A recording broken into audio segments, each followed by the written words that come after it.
जय श्री कृष्णा, राधे राधे। आप सभी भक्तों का आपके अपने YouTube चैनल श्री कृष्ण दीवानी में हार्दिक स्वागत है।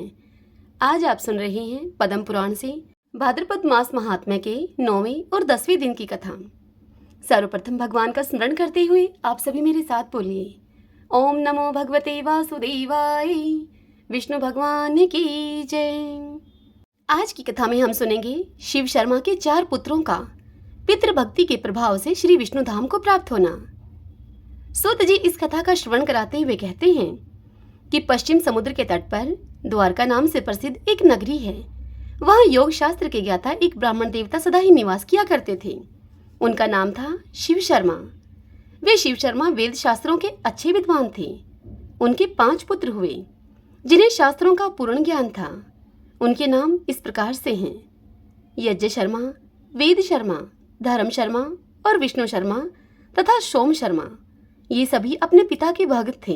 द्विज श्रेष्ठ शिव शर्मा ने उनकी भक्ति को देखकर अपने मन में सोचा कि पितृभक्त पुरुषों के हृदय में जो भाव होना चाहिए वह मेरे इन पुत्रों के हृदय में है या नहीं। इस बात को बुद्धिपूर्वक परीक्षा करके मुझे जानने का प्रयत्न करना चाहिए। शिव शर्मा ब्रह्मवेताओं में श्रेष्ठ थे। उन्हें उपाय का ज्ञान था। उन्होंने माया के द्वारा अपने पुत्रों के सामने एक घटना उपस्थित की। पुत्रों ने देखा उनकी माता महान ज्वर रोग से पीड़ित होकर मृत्यु को प्राप्त हो गई हैं। तब वे पिता के पास जाकर बोले कि तात, हमारी माता अपने शरीर का परित्याग करके चली गई। अब उसके विषय में आप हमें क्या आज्ञा देते हैं? यह सुनकर द्विजश्रेष्ठ शिव शर्मा ने अपने भक्तिपरायण ज्येष्ठ पुत्र यज्ञ शर्मा को संबोधित करके कहा कि बेटा, इस तीखे हथियार से अपनी माता के सारे अंगों को टुकड़े टुकड़े करके तुम इधर उधर फेंक दो। तब उस पुत्र ने अपने पिता की आज्ञा को सिरोधार्य करके उनके अनुसार ही कार्य किया। जब उसके पिता ने यह बात सुनी तो इससे उन्हें उस पुत्र की भक्ति के विषय में पूर्ण निश्चय हो गया। अब उन्होंने अपने दूसरे पुत्र की पितृभक्ति जानने का विचार किया और वेद शर्मा के पास जाकर कहा कि बेटा, मैं स्त्री के बिना नहीं रह सकता हूँ। तुम मेरी आज्ञा मानकर जाओ और समस्त सौभाग्य संपत्ति से युक्त जो स्त्री मैंने देखी है उसे मेरे लिए तुम यहाँ पर बुला लाओ। अपने पिता के द्वारा ऐसा कहे जाने पर वेद शर्मा बोले कि पिताश्री, मैं आपका प्रिय कार्य करूँगा। और यूं कहकर वे पिता को प्रणाम करके वहाँ से चले गए और उस स्त्री के पास जाकर वहाँ पहुँचकर उस स्त्री से बोले कि देवी, मेरे पिता तुम्हारे लिए प्रार्थना करते हैं। यद्यपि वे वृद्ध हैं तथापि तुम मेरे अनुरोध से उन पर कृपा करके उनके अनुकूल हो जाओ। वेद शर्मा की ऐसी बात को सुनकर माया से प्रकट हुई उस स्त्री ने कहा कि हे ब्राह्मण, तुम्हारे पिता बुढ़ापे से कष्ट पा रहे हैं, अतः मैं कदापि उन्हें पति बनाना नहीं चाहती। उन्हें खांसी का रोग है, उनके मुंह में कफ भरा रहता है। इस समय दूसरी बीमारियों ने भी उन्हें पकड़ रखा है। रोग के कारण वे स्थिर एवं आर्त हो गए हैं, अतः मुझे उनका समागम नहीं चाहिए। मैं तुम्हारे साथ रमण करना चाहती हूँ। तुम्हारा प्रिय कार्य करूंगी मैं। तुम दिव्य लक्षणों से संपन्न, दिव्य रूपधारी तथा महान तेजस्वी हो, अतः मैं तुम्ही को पाना चाहती हूँ। हे मानद, उस बूढ़े को देखकर तुम क्या करोगे? मेरे शरीर का उपभोग करने से तुम्हें समस्त दुर्लभ सुखों की प्राप्ति होगी। हे विप्रवर, तुम्हें जिस वस्तु की इच्छा होगी वह सब ला दूंगी मैं, इसमें तनिक भी संदेह नहीं है। उस स्त्री का यह महान पापपूर्ण अप्रिय वचन सुनकर वेद शर्मा ने उससे कहा कि देवी, तुम्हारा वचन अधर्म युक्त, पाप मिश्रित और अनुचित है। मैं पिता का भक्त और निरपराध हूँ। मुझसे तुम ऐसी बात न कहो। हे शुभे, मैं अपने पिता के लिए ही यहाँ पर आया हूँ और उन्हीं के लिए तुमसे मैं प्रार्थना करता हूँ। इसके विपरीत दूसरी कोई बात न कहो मुझसे। मेरे पिताजी को ही स्वीकार करो तुम। हे देवी, इसके लिए तुम चराचर प्राणियों के सहित त्रिलोकी की जो वस्तु चाहोगी वह समस्त वस्तु मैं तुम्हें निसंदेह अर्पण करूंगा। अधिक मैं तुमसे क्या कहूँ? देवताओं का राज्य आदि भी यदि तुम चाहो तो वह भी तुम्हें दे सकता हूँ। यह सुनकर वह स्त्री बोली कि यदि तुम अपने पिता के लिए इस प्रकार दान देने में समर्थ हो तो तुम मुझे इंद्र के सहित संपूर्ण देवताओं का अभी दर्शन करवाओ। यह सुनकर वेद शर्मा उसे बोले कि देवी, मेरा बल, मेरी तपस्या का प्रभाव देखो तुम। और तभी उस ब्राह्मण वेद शर्मा के देवताओं का आह्वान करते ही समस्त देवता वहां पर आ पहुंचे। देवताओं ने वेद शर्मा से कहा कि हे द्विश्रेष्ठ, हम तुम्हारा कौन सा कार्य करें। यह सुनकर वेद शर्मा बोले कि देवगण, यदि आप लोग मुझ पर प्रसन्न हैं तो मुझे अपने पिता के चरणों में पूर्ण भक्ति प्रदान करें। तब एवं अस्तु कहकर संपूर्ण देवता जैसे आए थे वैसे ही वापस लौट गए। तब उस स्त्री ने हर्ष में भरकर वेद शर्मा से कहा कि तुम्हारी तपस्या का बल मैंने देख लिया है। देवताओं से मुझे कोई काम नहीं है। यदि तुम मुझे मुंह मांगी वस्तु देना चाहो और अपने पिता के लिए मुझे लेकर जाना चाहते हो तो अपना सिर अपने ही हाथ से काटकर मुझे अर्पण कर दो। यह सुनकर वेद शर्मा ने कहा कि देवी, आज मैं धन्य हो गया। मैं अपने पिता के लिए अपना मस्तक भी दे दूंगा। हे शुभे, ले लो, ले लो। और उस स्त्री से यह कहकर द्विश्रेष्ठ वेद शर्मा ने तीखी धार वाले तेज तलवार उठाई और हंसते हंसते अपना मस्तक काटकर उस स्त्री को दे दिया। खून में डूबे हुए उस मस्तक को लेकर वह शिव शर्मा के पास गई। स्त्री ने शिव शर्मा के पास जाकर कहा कि हे विप्रवर, तुम्हारे पुत्र वेद शर्मा ने मुझे तुम्हारी सेवा करने के लिए यहाँ पर भेजा है। यह उनका मस्तक है।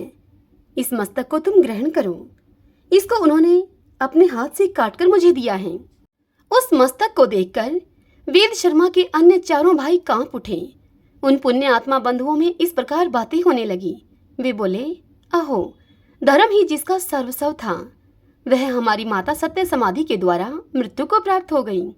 हम लोगों में ये वेद शर्मा ही परम सौभाग्यशाली थे जिन्होंने अपने पिता के लिए प्राण दे दिए। ये धन्य तो थे ही, अब और भी धन्य हो गए। शिव शर्मा ने उस स्त्री की बात को सुनकर जान लिया कि वेद शर्मा पूर्ण भक्त था। तत्पश्चात उन्होंने अपने तृतीय पुत्र धर्म शर्मा से कहा कि बेटा, यह अपने भाई का मस्तक लो और जिस प्रकार यह जी सके उस उपाय को तुम करो। सूत जी इस कथा का श्रवण कराते हुए कहते हैं कि धर्म शर्मा भाई के मस्तक को लेकर तुरंत ही वहां से चल दिया। उन्होंने पिता की भक्ति, तपस्या, सत्य और सरलता के बल से धर्म को आकर्षित किया। उनकी तपस्या से खींचकर धर्मराज धर्म शर्मा के पास आए और आकर उनसे इस प्रकार बोले, हे धर्म शर्मन, तुम्हारे आह्वान करने से मैं यहाँ उपस्थित हुआ हूँ। मुझे तुम अपना कार्य बताओ, मैं उस कार्य को निसंदेह पूर्ण करूंगा। यह सुनकर धर्म शर्मा ने कहा कि हे धर्मराज, यदि मैंने गुरु की सेवा की हो, यदि मुझ में पिता के प्रति निष्ठा और अविचल तपस्या हो, तो इस सत्य के प्रभाव से मेरे भाई वेद शर्मा जी उठे। यह सुनकर धर्म बोले, यहाँ धर्म धर्मराज जी को कहा जा रहा है। धर्म बोले कि हे महामते, मैं तुम्हारी तपस्या और तुम्हारी पितृभक्ति से संतुष्ट हूँ।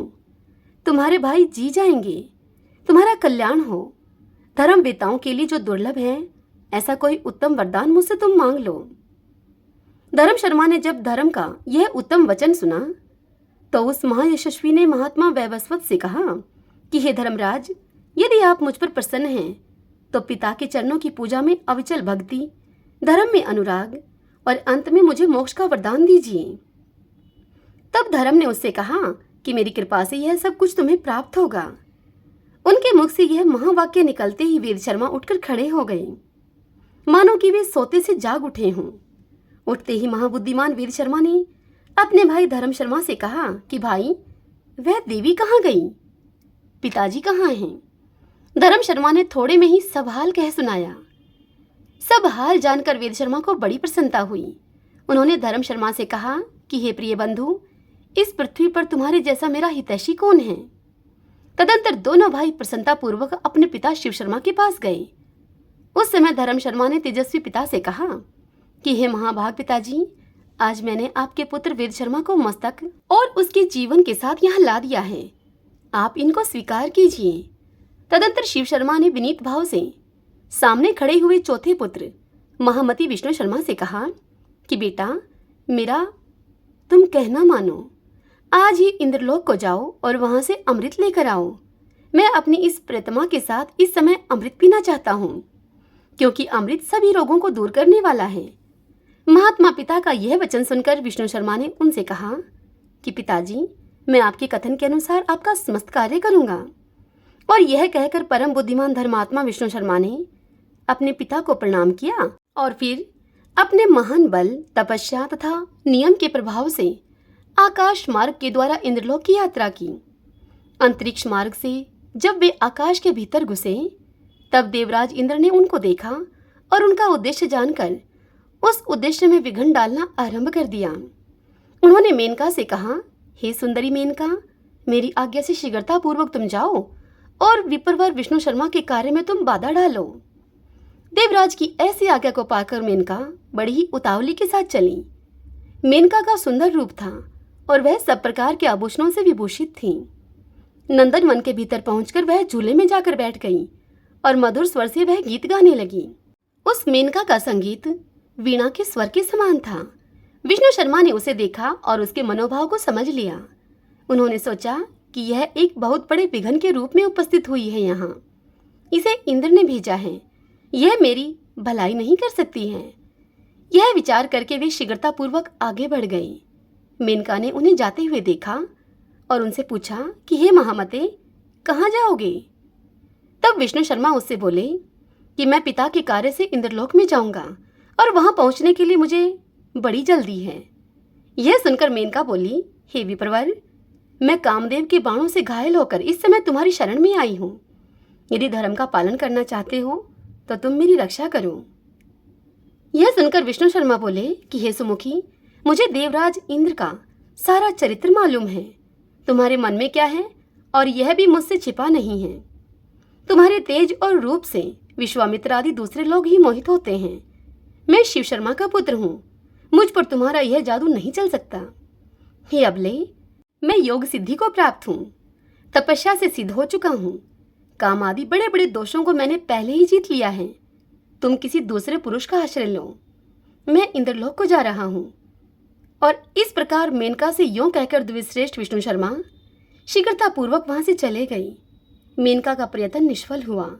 देवराज के पूछने पर उसने सब कुछ बता दिया उनको। तब इंद्र ने बारंबार विघ्न उपस्थित किया, किंतु उन महायशस्वी ब्राह्मण ने उन सभी विघ्नों का नाश कर दिया। उनके उपस्थित किए हुए भयंकर विघ्नों का विचार करके महातेजस्वी विष्णु शर्मा को बड़ा ही क्रोध हुआ। विष्णु शर्मा ने सोचा कि मैं इंद्रलोक से इंद्र को गिरा दूंगा और देवताओं की रक्षा के लिए दूसरा इंद्र बनाऊंगा।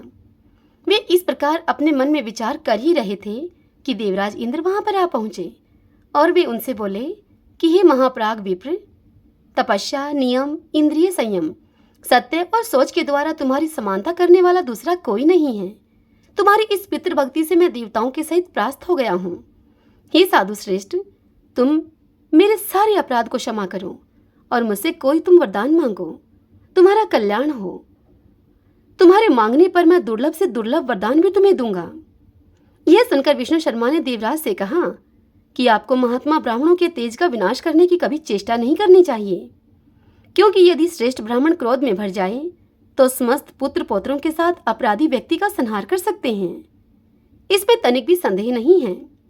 यदि आप इस समय यहाँ पर न आए होते तो मैं अपनी तपस्या के प्रभाव से आपके इस उत्तम राज्य को छीनकर आपसे किसी दूसरे को दे डालने का विचार कर चुका था। मेरी आंखें क्रोध से लाल हो रही थी, किंतु आपके आने से मेरा भाव बदल गया है। हे देवेंद्र, आप आकर मुझे वर देना चाहते हैं तो मुझे आप अमृत दीजिए, साथ ही पिता के चरणों में मेरी अविचल भक्ति मुझे प्रदान कीजिए।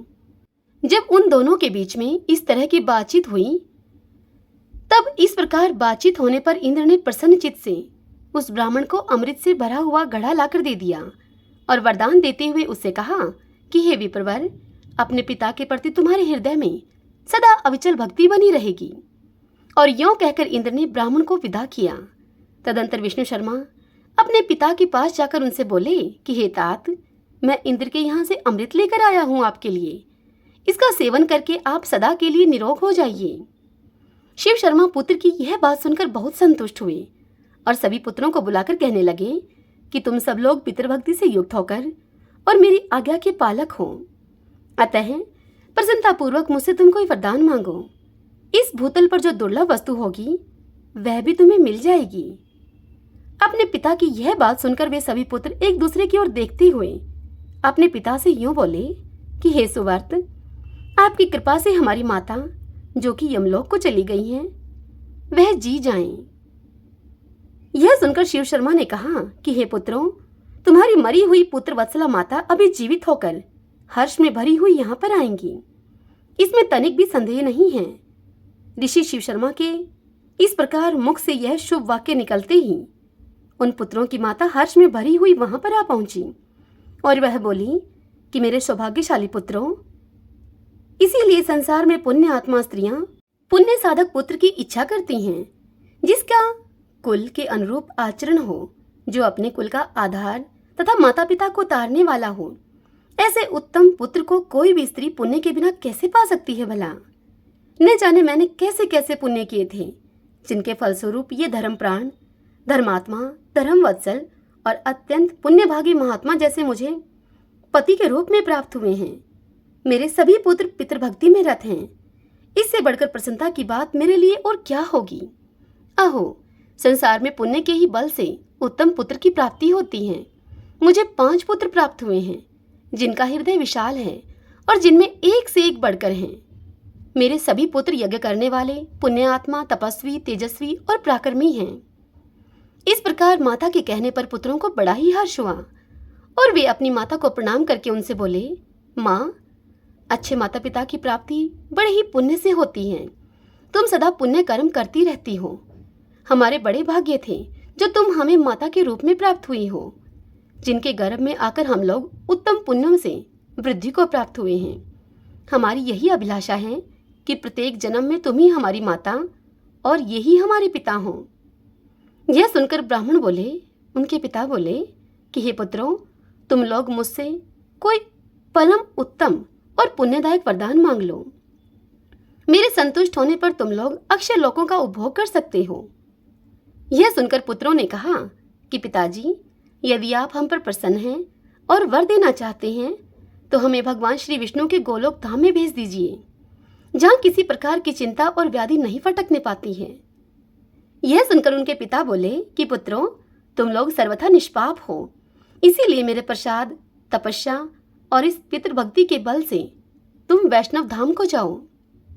महर्षि शिव शर्मा के यह उत्तम वचन कहते ही भगवान श्री विष्णु अपने हाथों में शंख, चक्र, गदा और पद्म धारण किए हुए गरुड़ पर सवार होकर वहां पर आ पहुंचे और पुत्रों के सहित शिव शर्मा से बारंबार यह कहने लगे।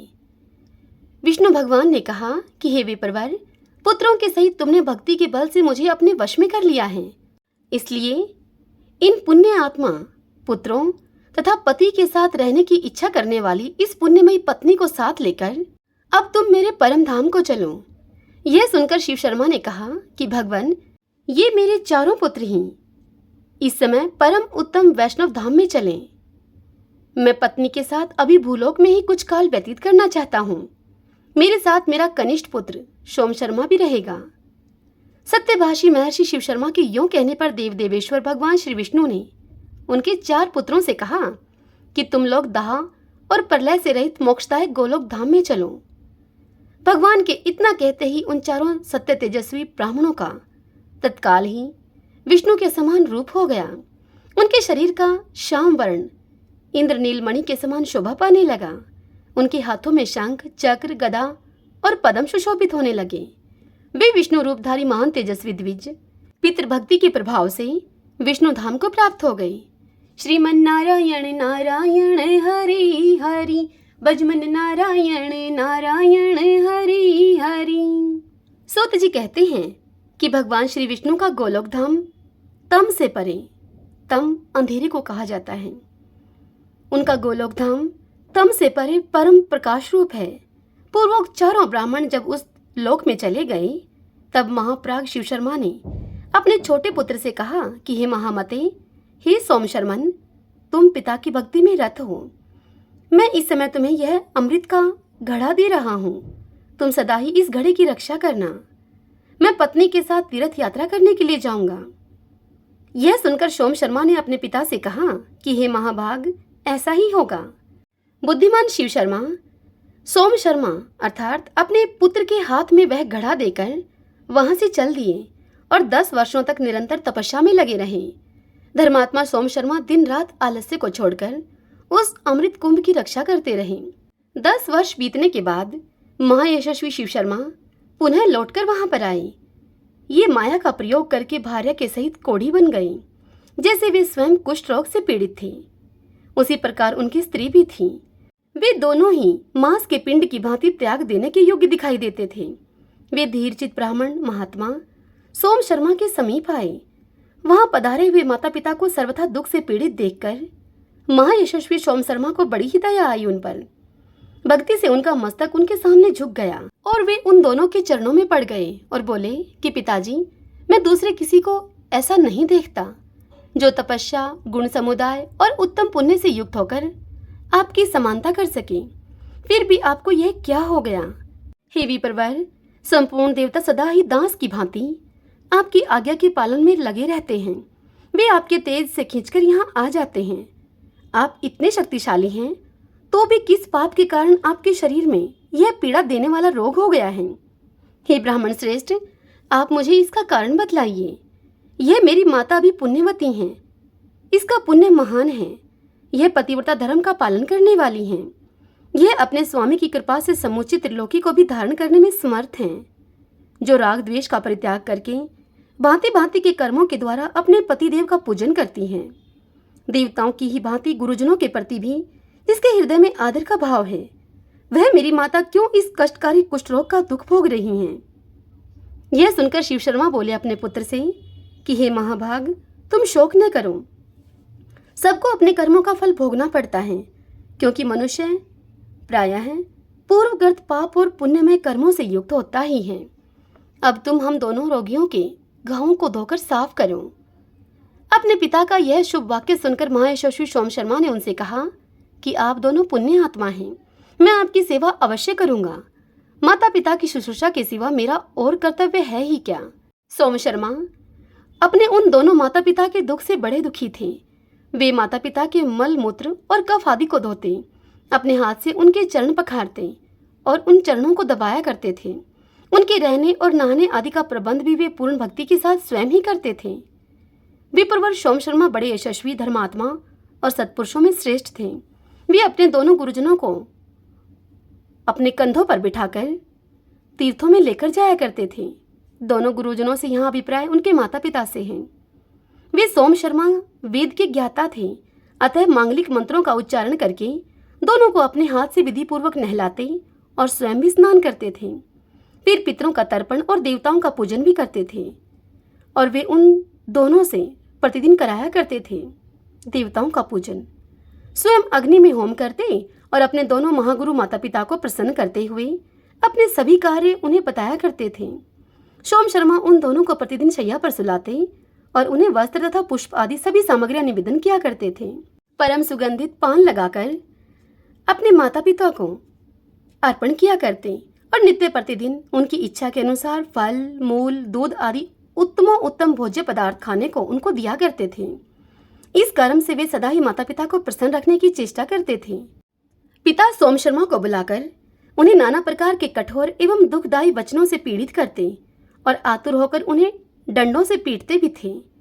यह सब करने पर भी धर्मात्मा सोम शर्मा कभी भी अपने पिता के ऊपर क्रोध नहीं किया करते थे। वे सदा ही उनसे संतुष्ट रहकर मन, वाणी और क्रिया इन तीनों के ही द्वारा पिता की पूजा किया करते थे।